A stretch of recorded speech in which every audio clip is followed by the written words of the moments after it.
when I had been around it since the lab opened when I was 6, and I didn't start at the lab until I was 26, and I thought I knew what dental labs did because I'd been around it all my life. But once I got to the lab, I realized that I knew nothing, and that it was going to be a long process to learn. So how that's similar how most people feel, kind of when they go coming out of the lab. What is it? What I think I know what a dental lab is, but when you really sit down and look at it, it's really interesting all the steps that it takes to make anything that can go into the mouth or that the dentist needs from us. How I learned was I just started in the model room, which was step one. And step one is where we take the physical impression, we pour up a model, and then and every single stage after that until the crown goes out the door is how I learned. And I specialized in fix when I first started.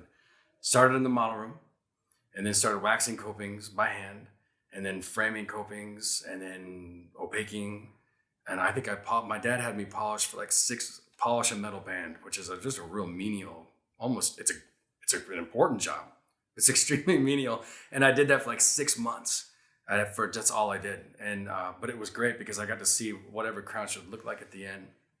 But basically, when you come in, when we train people, or when we were trained, we just had to know the bones of the lab.